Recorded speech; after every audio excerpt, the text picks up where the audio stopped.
നമ്മുടെ രാജ്യത്തിൻ്റെ സിസ്റ്റങ്ങളെ മൊത്തം മാറ്റിമറിച്ച ഒരു മഹാദുരന്തമായിരുന്നു കൊറോണയ്ക്ക് ശേഷം ഫിലിം ഇൻഡസ്ട്രി ആവട്ടെ, ടെലിവിഷൻ ഇൻഡസ്ട്രി ആവട്ടെ, രാഷ്ട്രീയമാവട്ടെ, എന്തിന് ജുഡീഷ്യറി പോലും അതിൻ്റെ പ്രൊസീജിയറുകളിൽ മാറ്റങ്ങൾ വന്നിട്ടുണ്ട്. ജുഡീഷ്യറിൽ ഉണ്ടായിരുന്ന പ്രധാന മാറ്റം എന്ന് പറയുന്നത് നമുക്ക് എന്ത് കേസുണ്ടെങ്കിലും കോടതിയുടെ മുമ്പാകെ ഹാജരായി മാത്രമേ വാദങ്ങൾ ഉന്നയിക്കാൻ പറ്റിയിരുന്നുള്ളൂ. പക്ഷേ കൊറോണയ്ക്ക് ശേഷം വീഡിയോ കോൺഫറൻസ് എന്ന് പറയുന്ന ഒരു പുതിയ സാഹചര്യം ഉടലെടുത്തു. അതായത് കക്ഷിക്കോ വക്കീലിനോ അവർക്ക് കൺവീനിയൻ്റ് ആയിട്ടുള്ള ഒരു സ്ഥലത്തിരുന്ന് കോടതിയിലൂടെ സൂം മീറ്റിങ്ങോ വീഡിയോ കോൺഫറൻസോ നടത്താവുന്നതാണ്. ഇതൊരുപാട് അഡ്വാൻറ്റേജസ് ഉണ്ട്. ദൂരെയുള്ള വക്കീലന്മാർക്ക് കേസ് നടത്താനും കക്ഷികൾക്ക് ഇഷ്ടമുള്ള വക്കീലിനെ കൊണ്ട് ഏത് സ്ഥലത്തുള്ള വക്കീലിനെ കൊണ്ട് കേസ് നടത്താൻ പറ്റും. അങ്ങനെയൊക്കെ ഞാൻ ധാരാളം കേസുകൾ കേരളത്തിലെ പല ഭാഗത്തായിട്ട് നടത്തി വരുന്നുണ്ട്. പക്ഷേ ഇതിന് അഡ്വാൻറ്റേജസ് ഉള്ളതുപോലെ തന്നെ ഡിസ്അഡ്വാൻറ്റേജസും ഉണ്ട്. പ്രധാനപ്പെട്ട ഉദാഹരണമാണ് കഴിഞ്ഞ ദിവസം ഡൽഹി ഹൈക്കോടതിയിൽ സംഭവിച്ചത്.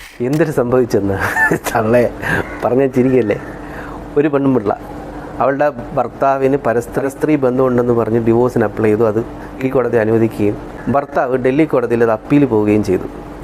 അപ്പോൾ അപ്പീലിൻ്റെ വാദം കേൾക്കുന്നതിന് മുമ്പ് ഈ വീഡിയോ കോൺഫറൻസ് ഉണ്ടെന്ന് ഞാൻ പറഞ്ഞല്ലോ. സാധാരണഗതിയിൽ വക്കീലന്മാർ കോടതി കൂടുന്നതിന് കുറച്ച് മുമ്പേ തന്നെ അതിൽ കണക്റ്റായിട്ട് ഓഡിയോയും വീഡിയോ ഓഫ് ചെയ്തിടും. എപ്പോഴാണോ കേസ് വിളിക്കുന്നത് ആ സമയത്ത് ഓഡിയോ വീഡിയോ ഓൺ ചെയ്തിട്ട് അവരുടെ വാദം പറയുന്നതാണ് സാധാരണഗതിയിൽ സംഭവിക്കാറുള്ളത്.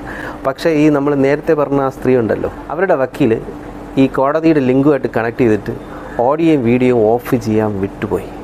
അപ്പോൾ കോടതി കൂടിയിട്ടില്ല, അവിടെ ഇരിക്കുന്ന എല്ലാവരും അവർക്ക് വിസിബിളാണ് ഈ വീഡിയോസ് എന്ന് പറയുന്നത്.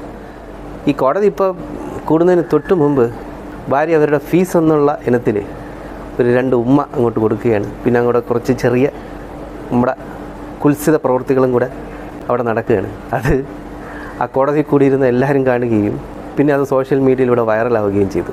അപ്പോൾ ഇത് രാജ്യത്ത് ഭയങ്കര ചർച്ച നടക്കുകയാണ്. ഈ നമ്മുടെ വീഡിയോ കോൺഫറൻസിൽ വക്കീലന്മാരും ജഡ്ജിമാരൊക്കെ പുലർത്തേണ്ട ഒരു മാനേഴ്സിനെ കുറിച്ചും അതിൻ്റെ പ്രൊസീജിയറിനെ കുറിച്ചും. അണ്ണൻ ഇങ്ങനെ വല്ല അനുഭവം ഉണ്ടെന്നാ?